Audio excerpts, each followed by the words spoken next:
We're not going to have any filming whatsoever, and we're going to introduce you to our great host. Everybody, you've seen her. She's performed all over the Northeast. Everybody give it up for Mandy Jones!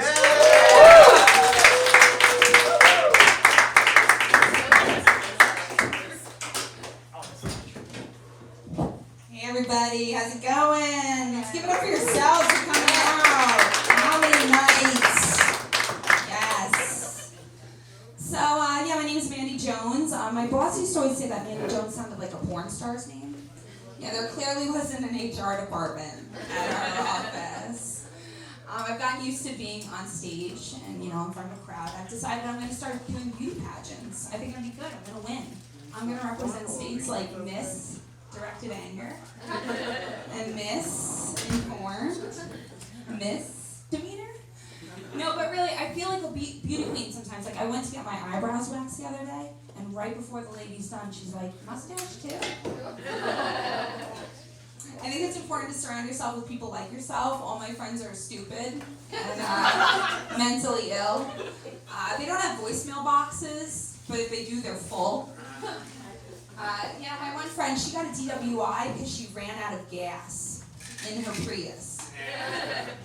I have another friend, she complains about how awkward it was the time she had to shake the hand of a man with no thumb because her hand just slid right up his arm. My other friend, she had texted me that her goldfish died, unexpectedly. So I texted her back, well, if it makes you feel any better, my grandma just died. And it didn't. But that's completely true. My grandmother was 91 years old, just celebrated her 91st birthday. Let's give it up for Noni, 91 years old. So she was born in 1930. That's the same year scientists discovered Pluto. I don't know if you know anything about Pluto, but I'll never forget, 2016, they denounced Pluto as a planet.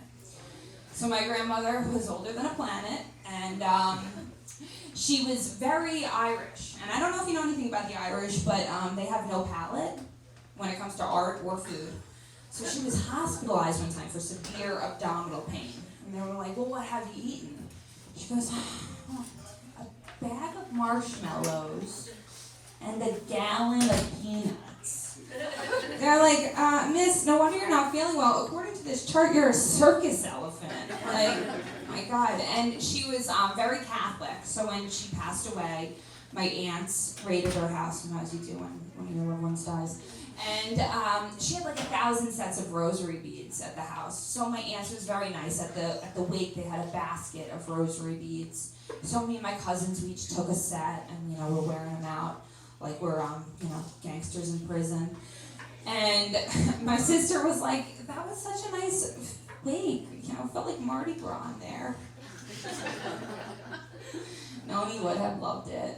I don't know how my grandmother did it. My mom was one of 10 growing up. She ran away one time and no one even noticed. She just went back inside the house. My mom got a cat recently, and it was 6 months old, this kitten, and it developed respiratory issues. She fucking returned it. She was not emotionally invested enough to start paying medical bills. She's like, I'm not nebulizing a cat. It's where I draw the line. But I'm from a real big, fake, crazy family. Like my dad, he is banned from the Walmart in Comac. I don't know if you know anything about the Walmart in Comac, but I was there the other day picking up a couple things for my dad. And there was no dividers. And so the man in front of me obviously doesn't want to pay for my stuff. So he's like, wait a minute, where are the dividers? So the employee blank face just says, there was an incident. So obviously the divider became a weapon, which I'm not surprised by, with a name like divider that it became weaponized, But my dad cracks me up, recently he showed us around his bedroom, he got new furniture and he painted the walls, and then he crouches down specifically to show us the pleather matted headboard. He's like, yeah, this is for when you're slamming the bitch's head against the back of the headboard. And I'm like, thanks, Dad. That's a perfectly normal conversation to have with your adult daughter. Son-in-law, right? Cool. Yeah, we were going through photos one time. He holds up a photo of me. I'm like 5 years old. I got my Easter dress, my Easter bunny. He's like, oh, honey, I love this picture of you. You can see my truck and my Impala in the back. Yeah. But, it was funny, when my dad was a kid, he broke both of his arms at the same time. So he was confined to 2 casts at once. And my grandmother would say he would ride a bicycle around like that. She's like, oh, I wish I had a photograph of that, But one of the arms healed faster than the other arm. So my grandfather brought him to the doctor, and he got one of the casts off. And he was so pumped, that he had all this extra mobility.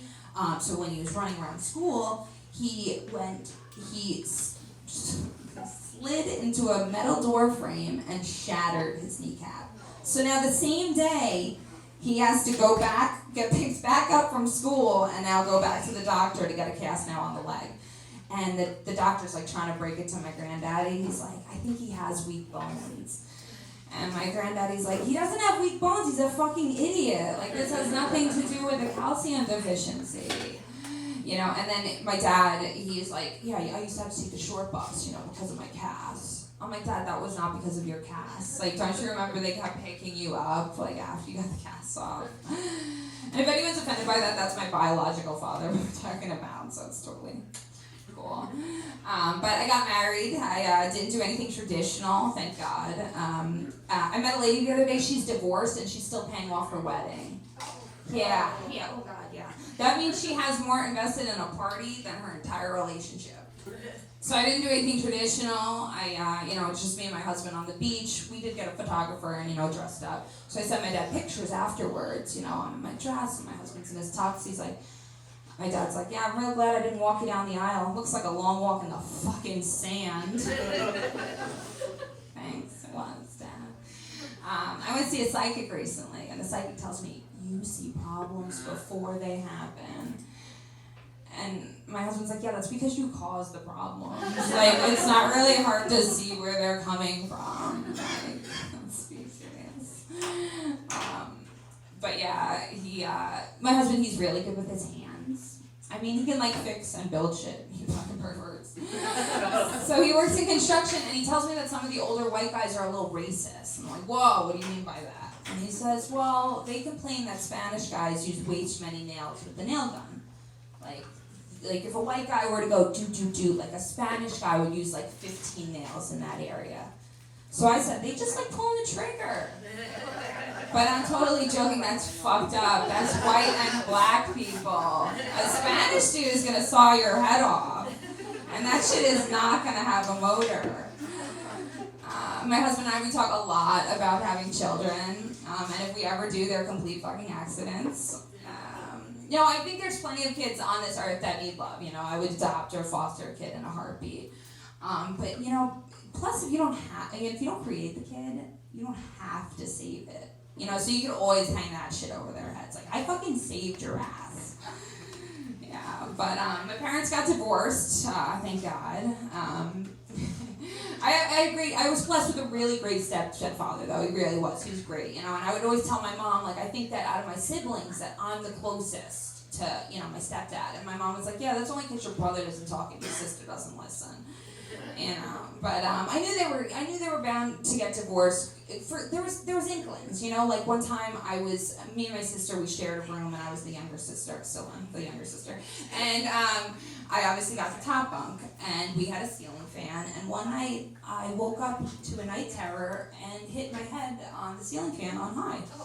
And it was nice, yeah. Oh, yeah, that's great. It was my little bump on the head. But, my sister wakes my folks, she alarms my folks, and instead of anybody caring about my head, they start arguing about how hard I got hit. So my mom's now yelling at my dad that he's got to stick his hand in the ceiling fan on high to assess the severity of my concussion. And my dad's just yelling at her yo, if her head's fucked up, we're gonna need my hand to work, to pay the medical bills. Work with me, lady. But we've got a lot of great comedians for you in store tonight, so I'm gonna leave you with this for tonight. Don't forget to look on the bright side. There's always things to laugh at, and even though life is crummy and hard sometimes, there's always a silver lining, and you have to laugh. Recently, my basement flooded. Sucked. I spent the whole day unpaid bailing water out of my basement. And then that night, my husband and I were laying down, to get intimate with one another, and he says to me, I'm going to make you as wet as our basement. And he wasn't even trying to be funny. That was just the wettest thing he could think of at the moment. May your basements be dry and your cups be full. I'm Mandy Jones. I'm going to bring up their first comic for tonight. You guys ready for some comedy?